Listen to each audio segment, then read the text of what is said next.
Hello, everyone, and welcome to Soul Food and Spirit Speaks with Karen and Linda. Today, our lesson is going to be integrating the higher self with willful love, bringing body, mind, and soul and spirit. Um, so, to give a little background on how this podcast, our first podcast, got started is actually met Karen Edgeman, who is on the call with me. Hi, Karen. Just wanted to say hi to you first. Hi, Linda. How are you? I'm good. How are you? I'm doing really well, thanks. So what we were going to do starting off here was talk a little bit about ourselves and talk a little bit about our background before we actually dive into the lesson today. I'll start off with me since I'm the chatty one right now. So basically, Karen and I met probably about 15 years ago or so through a mutual friend. And through ReiKi, basically, Karen is a ReiKi master, and she'll give you, basically, she's more than just a ReiKi master, but she'll give you more background on her teaching and her ministry here in a second. But Karen attuned me to the master level, and I have been enjoying using ReiKi in meditation and on others, helping others to heal. And also in my writing and basically I'm an author and an artist, so in my creativity I invoke the ReiKi symbols and use that as guidance basically through my life. As those who aren't aware of ReiKi, and Karen will talk a little bit more about ReiKi as well, this is a way of life. This is a way to live with that powerful energy assisting you through life. So as I said, I'm an author. I write mystery, suspense novels. I try to incorporate some of the principles that we live with into my characters' everyday lives. Trying to be good, trying to live life, and understanding where everybody is on their path is part of that as well. And I also do a little podcast called Art Chats with other artists, and we talk about creativity and art skills and techniques and things like that. So I live a very creative life. I kind of live in that very creative energy, and I have to actually live in that creative energy to be happy. So it's kind of interesting from that point of view. Karen has been my teacher and my master and my mentor and a really good friend through all of this as well. So I've kind of persuaded her to start doing podcasts on the lessons that she has taught over the years, and I think that the timing is right for that to happen. So Karen, tell us a little bit about you and your journey and all of the things that you have studied and all of the things that you enjoy sharing with us. Well, thank you, Linda, and I am honored to participate in this realm of outreach with you. Yeah. I feel we are very complementary in the way that we think, and I have a very circular, I would say, spiral way of thinking and teaching that is very connective, but I very much admire your focused, direct mind, and because of it, we've always had just the best conversations that are just so much fun. I always enjoy your questions because questions bring forward from me answers, right. And how that happens is pretty much what we're going to talk about today. But my journey began in, I guess you could say, everything builds, and we create bridges from one level of ourselves to another, which is another part of what I'll speak about today with you and with our audience. I feel I've had a spiritual orientation in my consciousness since I was a baby, and that sounds very strange, but I actually did have mystical visions that stayed with me and oriented me in a way towards spirit, towards Yeshua, Jesus Christ, towards the goddess and Mary Magdalene, and many ideas that really are somewhat new to and foreign to the accepted way of understanding Christ and Christ consciousness, which is pretty much what the higher self is. But as I went through my life, I found myself like studying what I could find in terms of metaphysical parapsychology writing, even as a child, and became, I guess you could say my teacher in the 6th grade realized that I was reading books that were simply not 6th grade level, and allowed me to become a teacher of a Puerto Rican girl who barely spoke English and a young boy who was stuck in the 6th grade at age 14. So I began to realize that I learned differently. I learned by teaching and sharing, and that there were whole parts of me that that were beginning to unfold. And at 12, I had priests at my parish, and I was brought up Catholic, who brought me aside and asked me to teach the catechism class of the 1st grade, the first communion class. Wow. And they set me free. They told me that I had a different way of knowing things, that I was called a seeker, and that was considered very rare in the church, and that they pretty much, even though this sounds very strange, set me free to feel as if I could seek without feeling guilty for expanding my mind outside of the boxes that were considered right, righteous, etc. So I became an art teacher, and so the idea of using art and, again, teaching expanded into my young adult years. And then I began doing emblem art, which is using art to illustrate spiritual concepts and abstract ideas. So everything relates, one thing to the next. In my early 30s, I was, as you said, taken up through light, and again given even more a feeling of a need to share the information that I would call in the kingdom of souls. And a paradigm shift that I know that my soul has been shown since I was a child, in reviewing previous ages, which, how could I know as we're talking infant, baby, young child, things that now are coming out in the mystery schools and through the sciences of psychology, the science of expanded senses, and the tools that we have now to expand our knowledge and our senses. So the mystical way of the past is somewhat being blended, and this is the cross that the Christ consciousness represents, in an occult or a metaphysical parapsychology perspective, which is outreach and action from what you know, from like establishing a connection between spirit and higher self, which is Christ consciousness, soul, and body or subconscious mind. So becoming a Reiki practitioner easily led into then finding ways to become an actual minister in the Order of Melchizedek on the physical plane, which I feel was acted out on the spiritual plane in 1990, but on the physical plane became actual in the physical world in 2000, around the time that I became a Nusui Reiki teacher practitioner, which, I hate to use the word master, but we are a master of ourselves first, but we are at a certain level, you and I now, able to teach these concepts, and which is what that means when you become a master. So it's certainly nothing that the ego wants to say, oh, look at me, I'm there, I've achieved.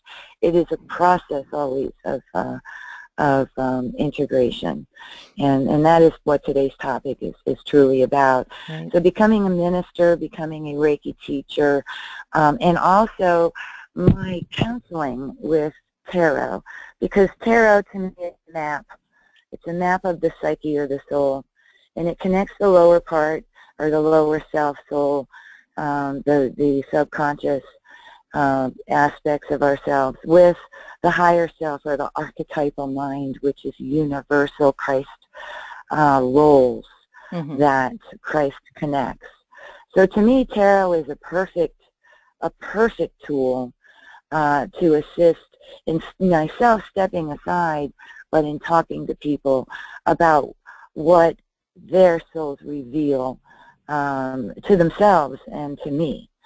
So that's in a sum total of what I do. And as I say, we're none of us totally achieve. We're always growing all the time. Right. And this opportunity is again a point of growth, because teaching spirituality, metaphysics, teaching the mystery schools and how they all connect has been my passion for so many years. Yes. And I did teach for years for love donations at the mountaintop and at different various places, because I love to be around people. I love people. I love souls. And so this is a way for me to expand that sharing. And it is indeed an instruction that's been given to me by Christ, indeed, to share. He said once to feed the little ones, which kind of goes with what the name of our show is, Soul Food.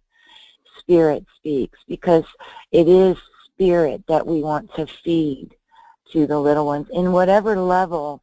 And I say little ones not to say one better than the other, but we are all children of the same source.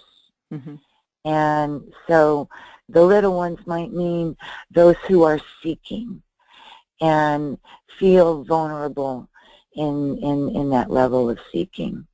Right. So, but thank you for giving me that, like, a very lengthy time to explain what I do.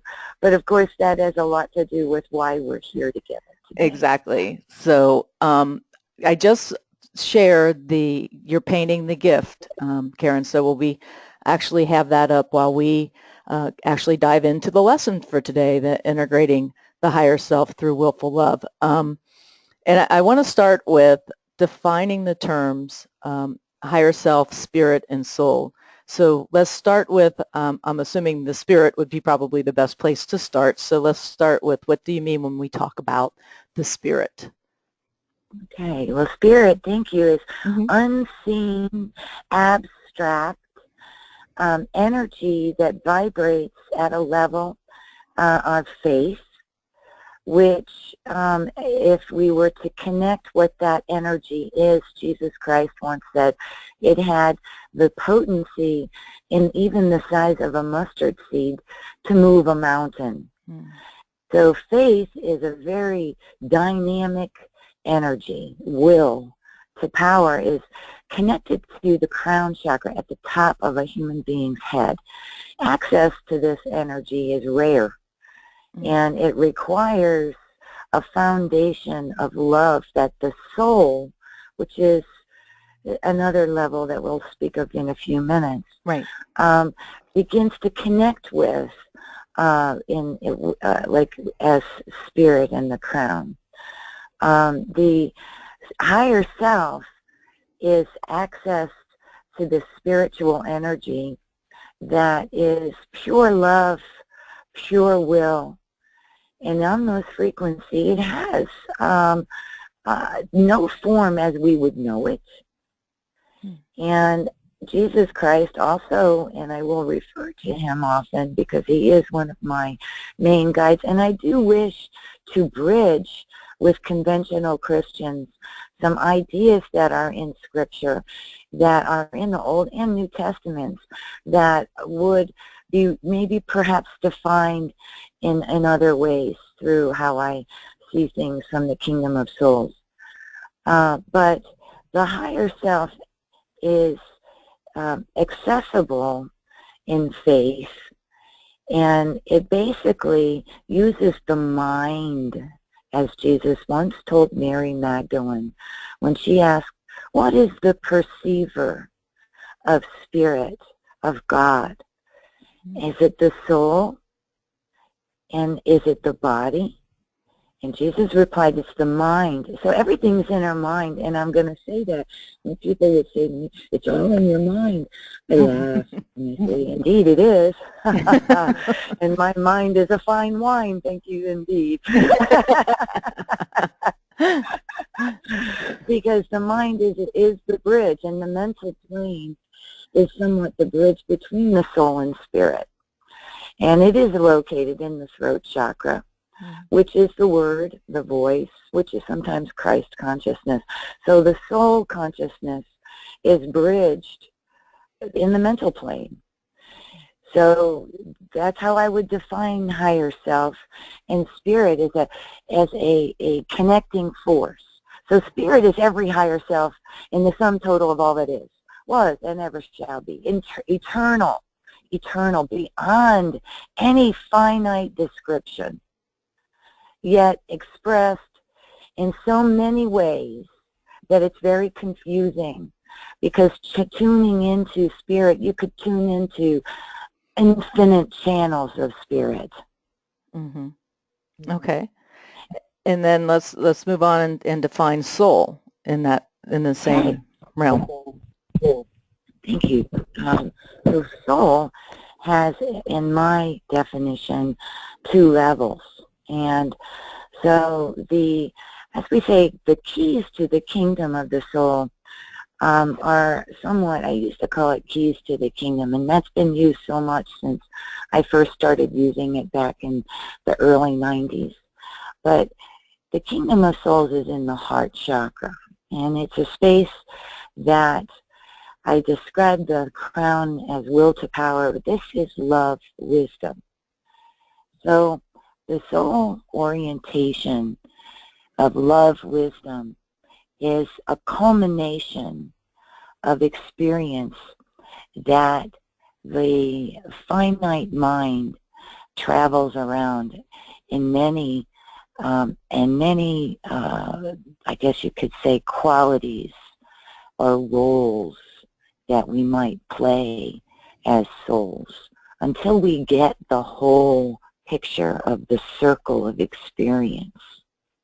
So the soul that is connected to the subconscious is extremely fragmented, has had many experiences, is connected to the whole, but is in fear of blending with the whole, because its experience and its purpose has been to become an individual, autonomous, to develop the sensory aspect of itself on the physical level, and to truly integrate the spirit that vibrates on every level, eternal and is all that is and ever was, to bridge it all the way into the densest matter, which is physical.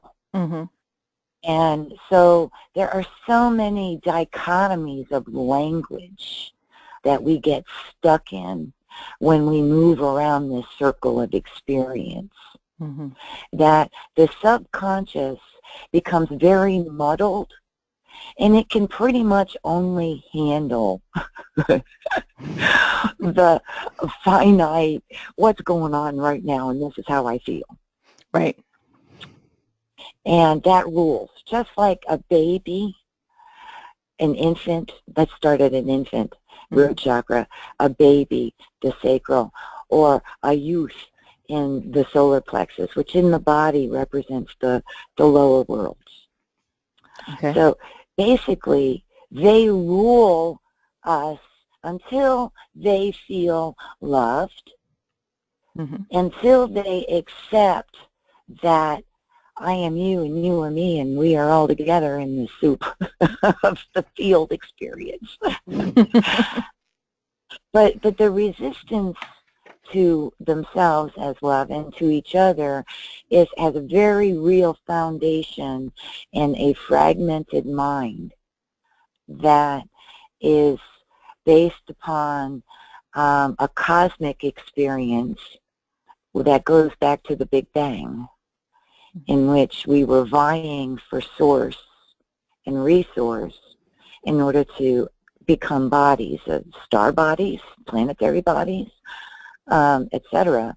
So that level of consciousness is also in our soul, but that part connects with the hierarchy of souls.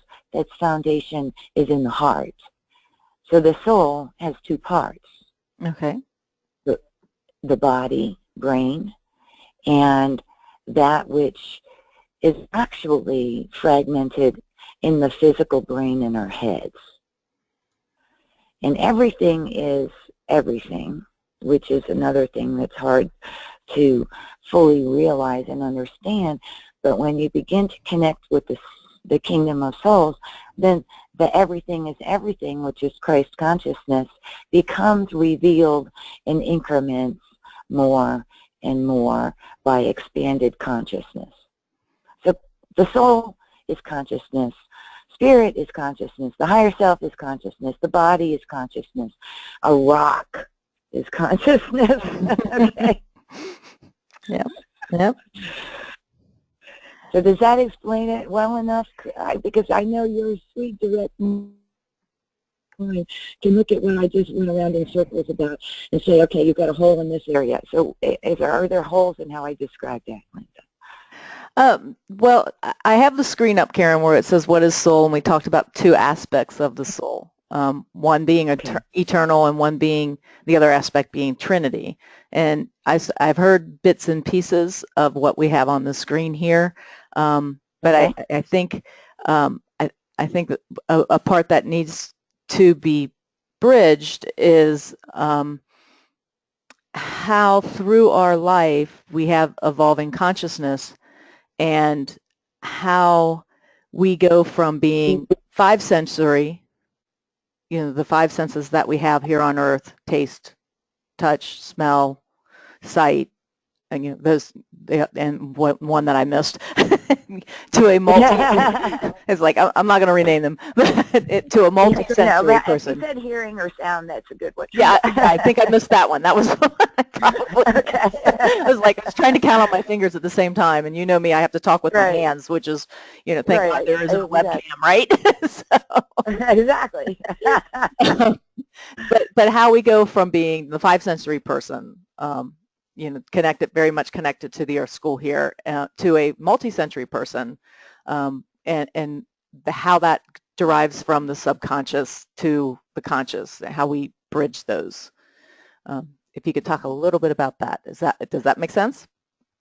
That totally does. Thank you. Okay. Like I said, very direct. So yes, to bridge the subconscious aspect of the soul with our conscious mind. All right. Mm-hmm. One of the things that is a very simple kind of way, little expression that I coined a long time ago, was we need to learn how to think with our heart and feel with our mind. Yes. And as I said a little while ago, the mind is this bridge which connects the higher aspects of consciousness with the everyday finite feeling world that the five senses rule.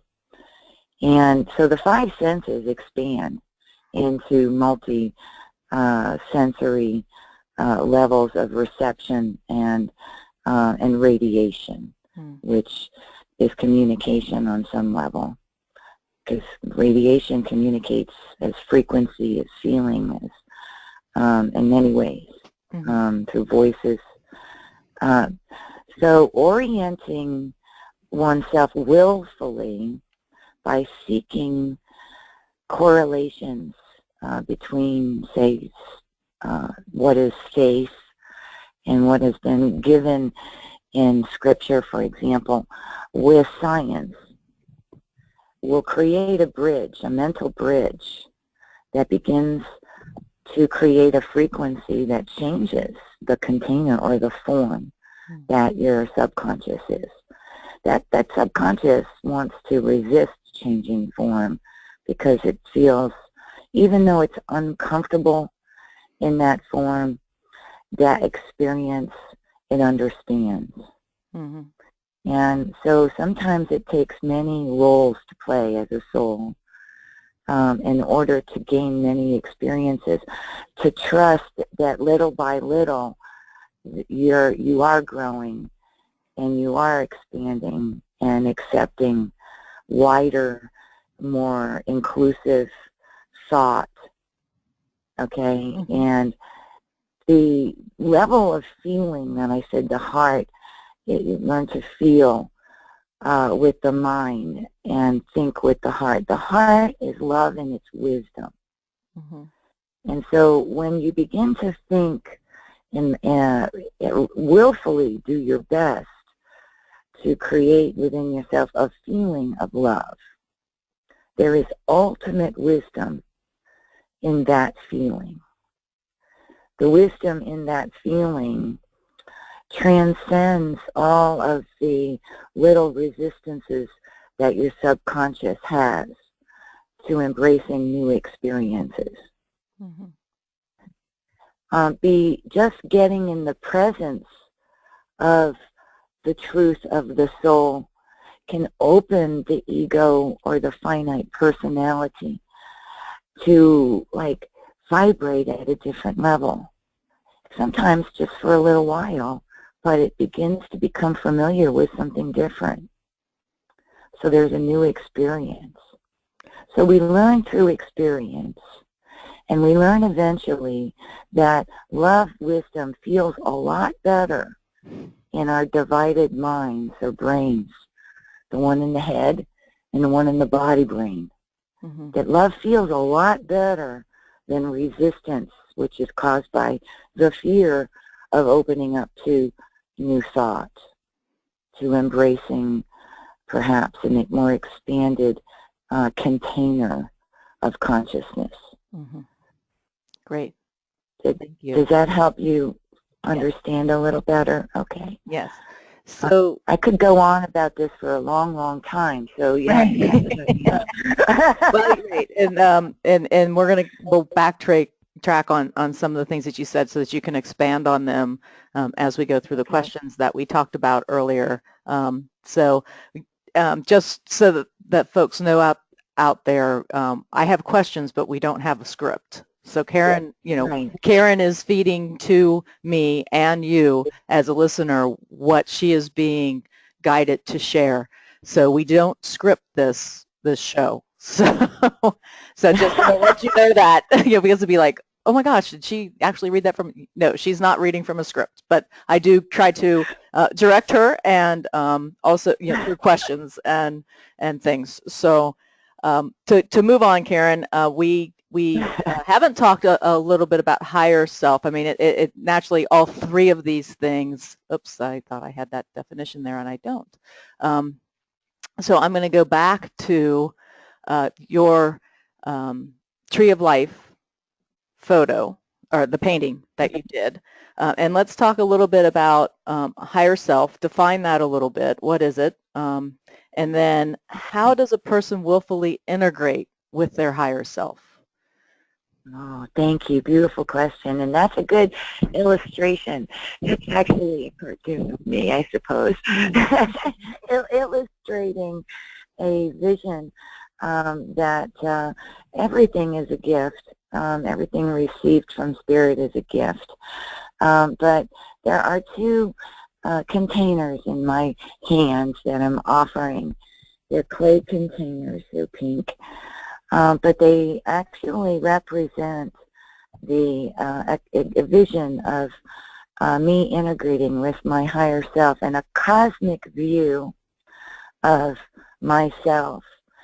And that actually happened in a series of meditations that I won't explain, but have everything to do with the true purpose of alchemy, which is self-transformation and the ability to become the bridge of spirit, mind, body. Mm-hmm. But as I went through these levels of myself. There were 3 expansions. And I then expanded and became the stars. And I had a remembering of the star consciousness aspect of myself and how shocking and traumatic the Big Bang, which was spirit and this force that is incomprehensible. And so this is all given in parables, so to speak, in visions mystically. But expanded and blew up. And this happened in a transfer of energy from pure faith into what you could call the symbol for Neptune, which looks like a wheel, from the top of the head into a wheel, is the full path. And from Neptune across through the mother, through the heavens, into the heavens. So the heavens was the first container. Mm-hmm. And as it passed into the heavens, the container, which if you understand everything is one, the container, the mother and the father are one. But that represented the first division and the first dichotomy of our human healing path, which is sex. In our first division of male and female energy, that shock went out. In the vision, I felt the energy of this incomprehensible force come through me and realized that it had blown up the brains as it passed from the left brain to the form container that is represented on the other side of the tree as Saturn, which is the timekeeper, the form keeper. And this, if you really want to go into the Greek and Roman mythology, Saturn would consume his children, okay, until a previous age. Mm-hmm. And so we're all inside of him. And then at some point, Zeus came in, the sun, and blew it all up, okay? Mm-hmm. Athena, you know, the daughter, came out of the right side of the brain of Zeus, okay, and was not born of a woman. But so it does represent that feminine energy that came out of a kind of a violence and an explosion, which, okay, so the left and the right brain from the very beginning has been blown up. So that gift, what it represented was a restoration of the lobes of the brain that is reflected, okay, in a very higher sense beyond what we can ever understand cosmically, but also in the egg of our experience in our physical heads and brains. So first of all, it is realizing that we have to integrate love and sort of integrate the parts of the brain willfully, all right, by moving love through, okay, in a okay, I guess a willful way, by using the mind to move love through the brain to help first the physical brain become one. And you know, we have these lobes of the brain compartmentalized, actually compartmentalized consciousness, and have represented previous ages of soul experience that goes way back to being cosmic beings, star beings, mm-hmm. planetary beings. So the archetypal mind has to be healed, and that is in every being. But that, as I said, is an outreach that cannot begin to happen until the lower brain and the subconscious brain in the belly, which if you look at the illustration there, has paths that include the devil, the death, the tower, which represents our consciousness falling from unity to division and not being able to communicate with one another. And that is the foundation for our world. So obviously, integrating and healing is a willful process of integrating faith and love, and of like seeking information and knowledge which connects the mystical path, which has been given through the archetypes throughout the ages. And when I pray, you hear me calling Christ, but you hear me calling Buddha, Shiva, Vishnu, Krishna, Brahma, Ganesh, Odin, Merlin, Osiris, Horus, Tan, Tahiti, Hermes, Hercules, Zeus, Apollo, Hermes, Prometheus, Hercules. I go through them all because in the archetypal mind, in the kingdom of souls, in the male order, I've seen and met with a lot of them, as well as when I call in the divine feminine. Ein Sof, wisdom. Isis means the universe revealed. Mother Mary. Mary is mother. It means mother. And it's matter. It's the first heavenly container in the first physical containers. So I call in all of the aspects of the mother, my beloved Mary Magdalene, who I've known since a baby, as well as they have come, I've seen them. So in the kingdom of souls, that mystical approach is something that when you begin to integrate your mind with love becomes fact. And this is not something that in the kingdom of souls there is division in our minds, which perpetuates division in the heavens. We are one and the same. Okay. Can we step back a second? Thank you. Absolutely. Okay. And what I want you to get to talk about, you kind of leapfrogged here and started talking about the three brain. Because the higher self is that which is not necessarily connected to the subconscious or the physical brain. It is not connected. It is our willful integration with love that enables the two parts of our souls to make that connection. Okay. Perfect. And when you make that connection, then you enter into the playground of the souls, which then is, of course, where visions and the whole mystical approach has done very well through the mythologies of every system expressed. They correlate. They're in different languages.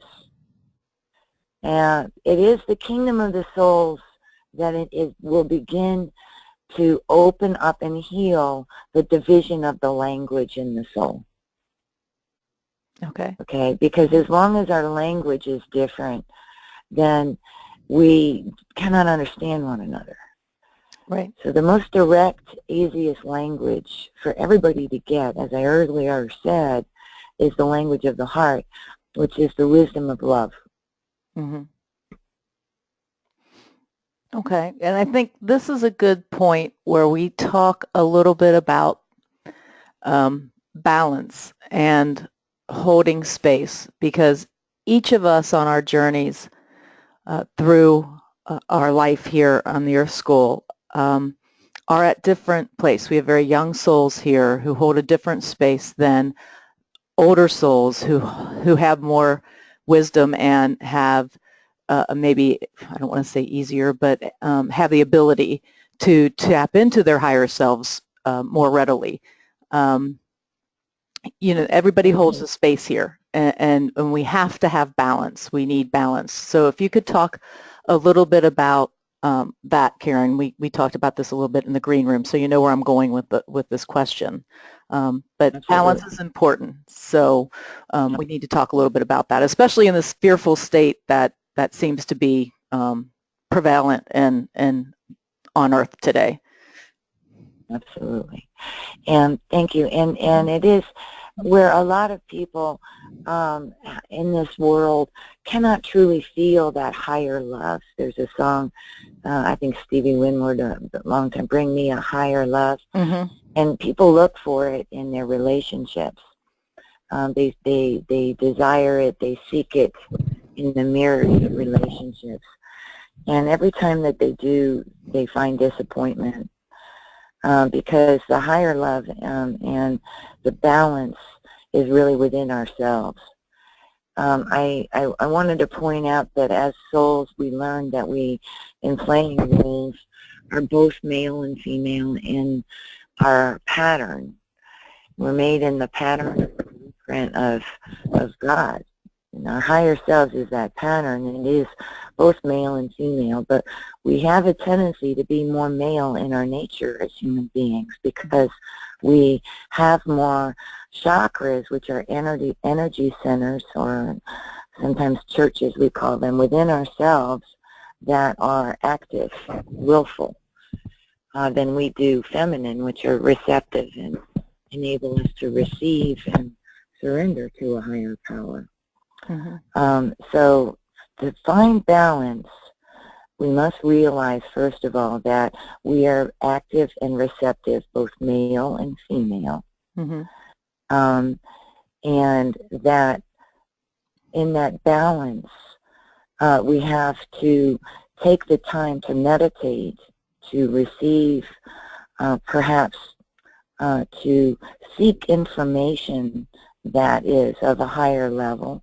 Like reading the Bible's good, but expand that with science, expand that with studying authors who have demonstrated the secret doctrines behind some of the accepted religious doctrines that have been out there, and look for correlations.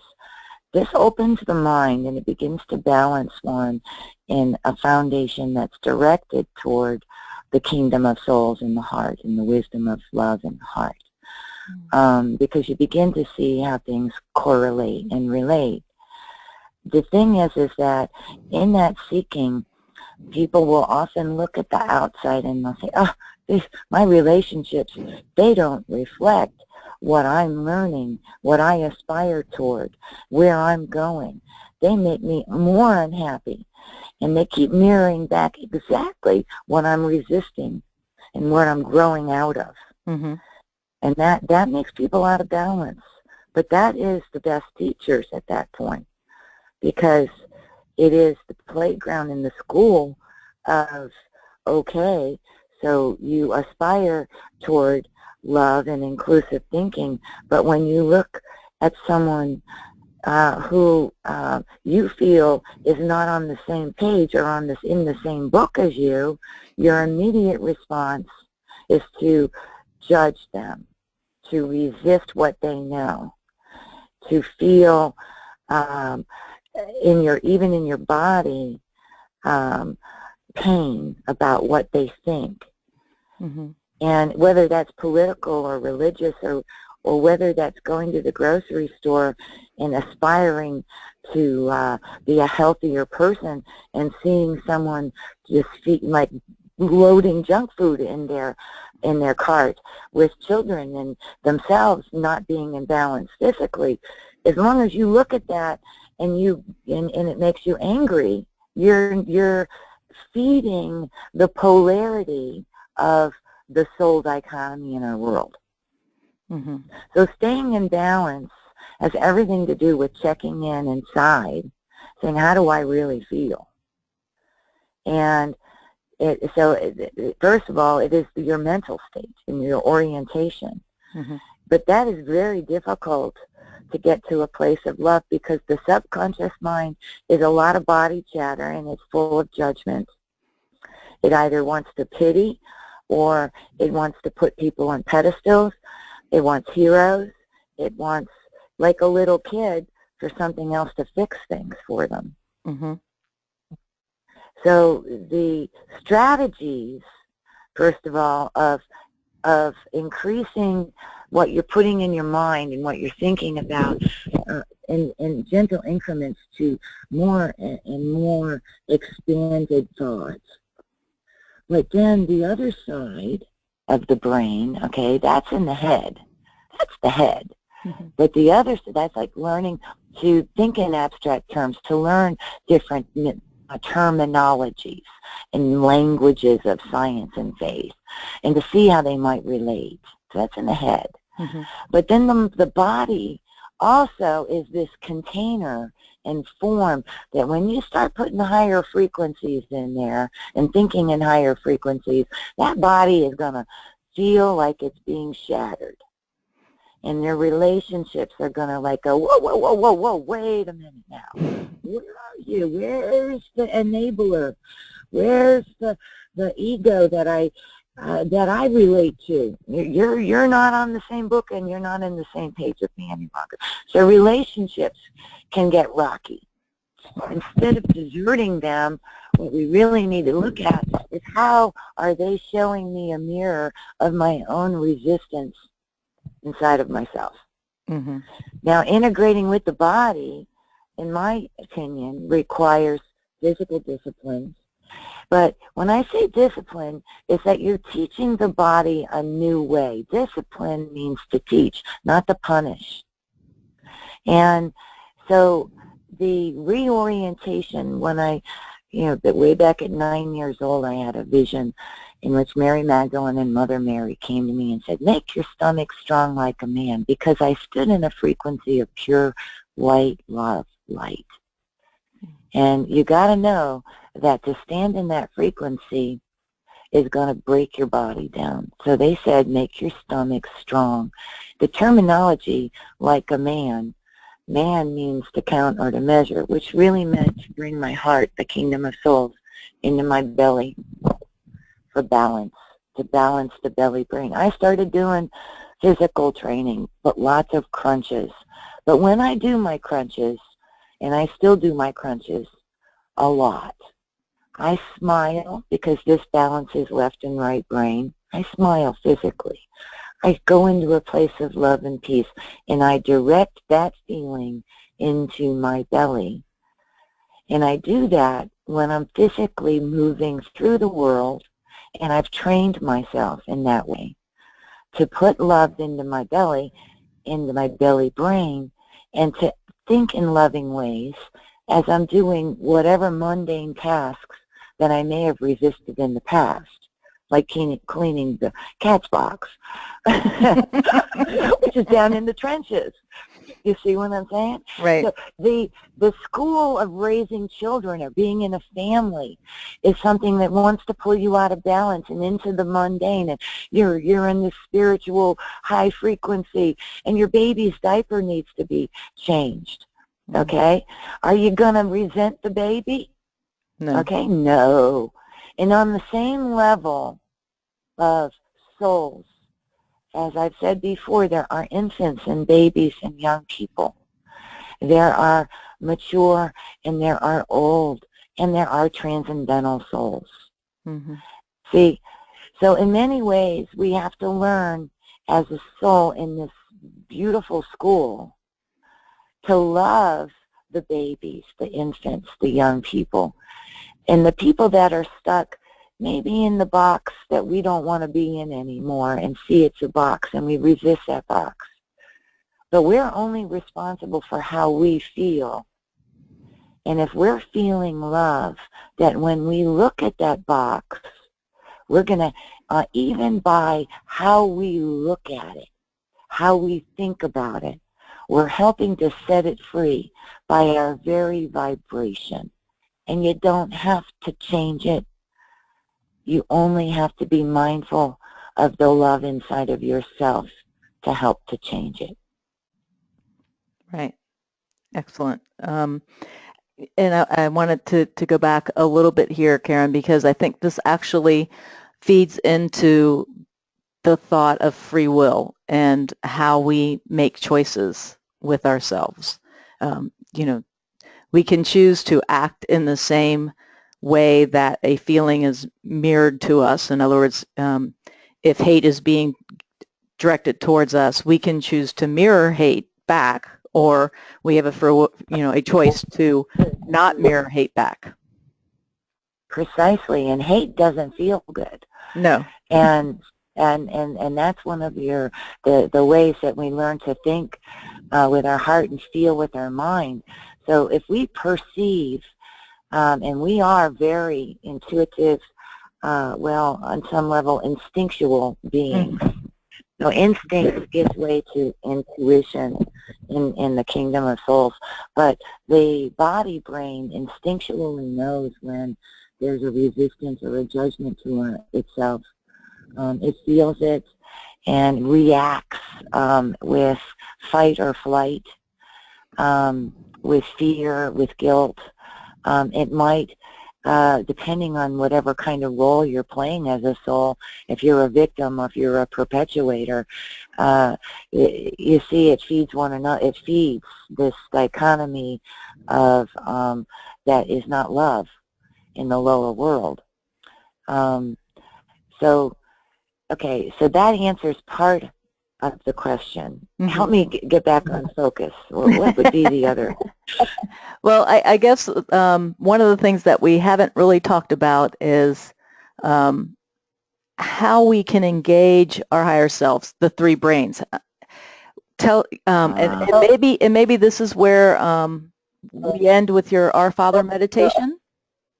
Exactly. Okay, and so when I touched upon the soul being like 7 centers that have different levels of consciousness that we grow up with, it is a reflection of the rainbow of hope that was fulfilled with the return of Jesus Christ. It fulfilled body, soul, connection, and then established in truth a faith connection, reestablished. It had been established, but then the ability to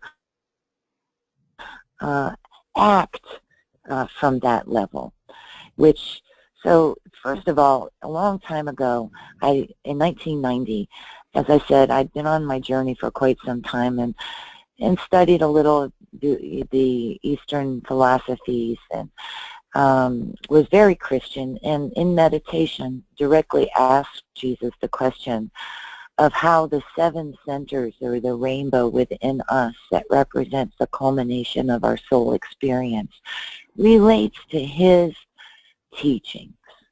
Because that's more Eastern, more Buddha, more Krishna, more Hindu, Tao, okay? Mm-hmm. But I hadn't really seen it ever expressed in or talked about in my Christian format as being brought up. I just knew it related. And he immediately stepped in and taught me a path that integrates my higher self with love. And it is the Lord's Prayer. And of course, there are many versions. I know there's an Aramaic version, there's the Protestant version, then the Catholic version. And I, as I said, was brought up Catholic. And that's the one that he used to teach me. Okay. But he told me that we start in our hearts and in the place of love. And this is the true wisdom of our hearts. And we open our hearts in any way that we can, and we create the feeling of love. The mind moves energy. As I said before, it is the bridging or the mover of energy. And the mind determines the quality of the energy. And love is the quality of the energy that we want to move, okay, through us mm-hmm. and connect with.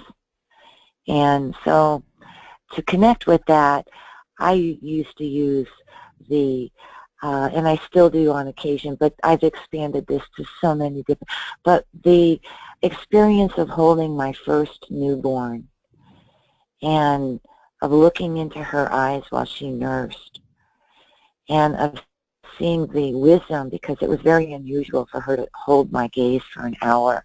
But I felt like I got a total download, direct download from where she had just come in a place of pure love. So I would use that feeling. And he said, that's a good one. And then he said, move now with your mind to the crown, to the top of your head, and open it. Open it, and I'm with you. White light, love light, I'm opening with you. And now, with that mental, I want you to imagine that you are moving and that there is a beautiful star, and it represents your higher eternal self of pure love connected to God at all times and to connect it to me at all times, he said, and merge now with that. And we did. And then he said, breathe it now. Take a deep breath, and with me now, let's go journey through the temple of your soul. And we stood in the center of these great wheels, spinning vortexes. And he stood with me in the center, and he said, this is male energy, and we call in our Father. And we stand with 12 o'clock in front of us, representing the 12 rays, okay, of our human dimension, DNA, etc., but he didn't give me all that detail then. But he said 12 o'clock's in front. And now you're going to spin with this and with me. You're the magician, and you stand in the hub of the great wheel. And with me, we're going to spin love energy clockwise around your crown, creating a vortex of protection and love and faith. And then he said, now breathe that energy down into your third eye, into the middle of your forehead, into the center of your brain, into the heavens within yourself. Our Father who art in heaven. And he said, this is feminine. And I want you to take that Father energy, and I want you to breathe it in this sacred marriage of the Father-Mother Source. Breathe it into your third eye. And feed your third eye with spirit, with love. And turn that great wheel counterclockwise and bring that energy deeper and deeper and deeper into the recesses in the many, many mansions within your mind. And go to still point. And be love. And remember love. And then focus as the energy moves, as it always does, gravity works, now into the throat, to the mental plane, and to the bridge. Hallowed be thy name. Thy name is the Word. He said, I am the Word. The Word is the voice, is Vishnu as well. And the Word is the power to create differently a new reality. And he says this is male energy, and this is human nature. Now, we're going to spin that energy clockwise, and it's going to go out with love and deeply seated new ideas of love in the heavens, in the archetypal mind inside of you, and words to create a new reality. And that spins, and we felt that energy, that creative will energy. And then he says, now we're going to go back to the kingdom of souls, to the foundation of love and wisdom. And we're going to go back with your heart. And that love, again, we expanded. And he gave me a symbol that is called Vesica Pistis, the mother-father energies coming as one. And that fish in the center, two circles overlapping, create a fish that has a tail at the top and a tail at the bottom. And it's the divine feminine and masculine. And so that love wisdom there, integrating deeper and deeper and expanding at the same time. For it is neutral energy. It is neither father nor mother. It is both. And so it is the kingdom of the souls in our true nature. People get stuck with defining us in roles. And we need to look into the kingdom of the souls for reality, for truth. And so then that whole higher world, faith and love and the changing and the empowering of us to connect with Christ in the foundation of love now needs to be turned down into the lower worlds, into the subconscious and the body-brain. And so thy will be done, that higher will, and we focus in the solar plexus. Solar means sun, which is really in the heart. So when I was told to take the energy of man, or that which counts, the sun, and put it into my solar plexus, it is then about the confidence of the soul okay, to stand in the center of the great vortexes of chaos, of fear in the lower worlds, and stand in your truth, love. Again, love. We think love, we feel love in this space, and we turn that vortex with our minds in the Christ consciousness, and again we fortify the egg or that we reside in.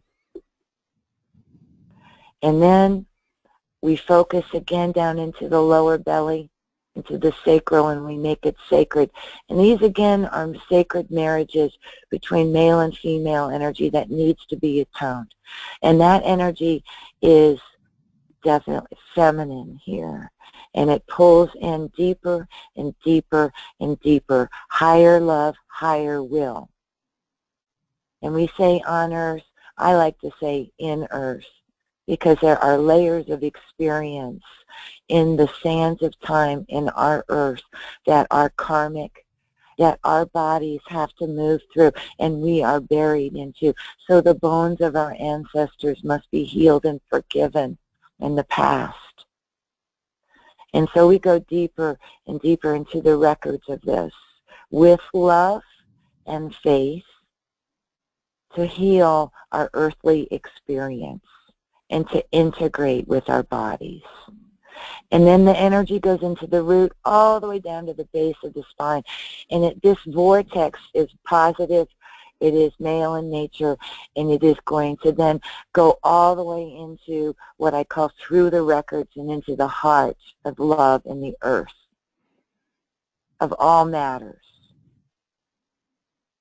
And so that is in heaven, as above, so below, the reflection of the conflict that began in the heavens and the division of our brain in the center of the earth. They are one. And we have a symbiotic, direct relationship with earth. We pull that awareness back up into our root in the path of ascension. And this is willful love again, acknowledging that all that we need, that we've just received, is the truth. And this has to be felt in the roots of our being, the root chakra, because that's the last place to be made whole and holy with the soul. Give us each day our daily bread. Bread is what we're feeding you right now. Bread is also what we need to survive. We need to take care of all levels, physical, emotional, mental, spiritual. And then to raise that energy and pull it up the spine in forgiveness of all the previous ages and cycles, all the previous karma. Forgive us our debts, our trespasses, as we forgive those who have trespassed against us. We must forgive ourselves as well as the mirrors around us. And if we're still pulled into the old feelings of separation, that we need to stay separate in order to retain our individuality, then we haven't learned how to stand in that wholeness of our souls. So forgiving is letting go of the previous bad feelings.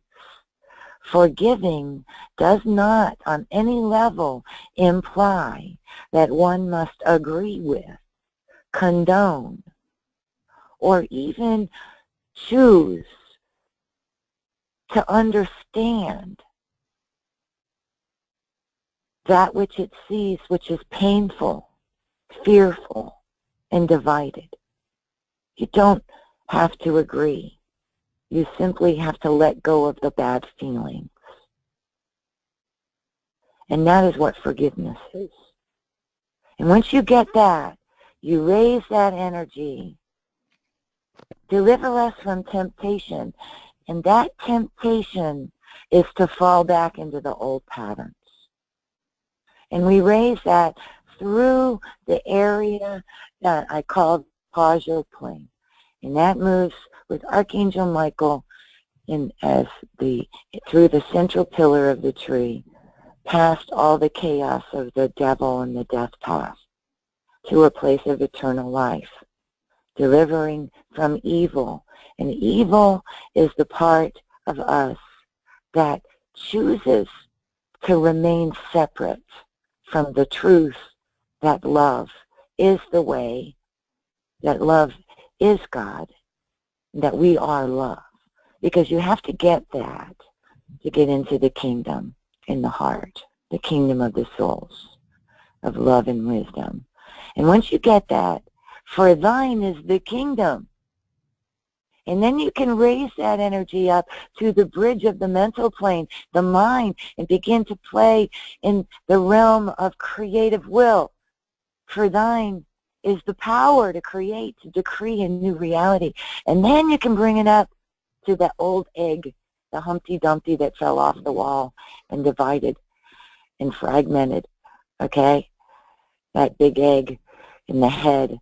The glory of seeing a new reality, of seeing the archetypes in the heavens, again reunited as one family. Thank you very much, just like us. And the glory is eternal love, consciousness, and our total faith in knowing that as our truth. Amen, amen, amen, and so it is. Wonderful. Thank you, Karen. Thank you so much for the opportunity, and thank you everyone for your patience in listening and your attention, and for your choosing to integrate with your higher self and knowing that it is love, and that love is the kingdom of souls that we are beginning to become. And so gratitude for you, Linda, and for this show and this way of getting the message out. Yes, especially thank you for that, the meditation and the integration, the steps through that, pulling it through our chakras and raising that back up with love. So I think that was very much needed today. So thank you so much. I just want to go over some things with our listeners before we end the show. Our intention is to record a lesson once a month. So this is the December of 2016 lesson, and wishing everybody happy holidays, and enjoy family, and think about what Karen has brought us today during this time, because I think the message was very much needed. You can contact us and find us at our website, which is Soul Food Spirit Speaks, and that is a subdomain off of my website, lindafisler.com. And on our Facebook page, we do have a Facebook page, which is Soul Food Spirit Speaks. And we will also have a YouTube channel, which I will push this recording out onto the YouTube channel. And there will be a button on the website if you are moved to give us a love donation. We are very appreciative of that. And let's see, is there anything else I missed, Karen, other than thanking our listeners for tuning in? I believe you covered it all very well, Linda, and thank you too. And again, thanks for the listeners too. God bless, Goddess bless. Yes. Love bless. Yes. So thank you, everyone. Namaste. Enjoy your holidays, and we will see you in January. Goodbye. Bye-bye.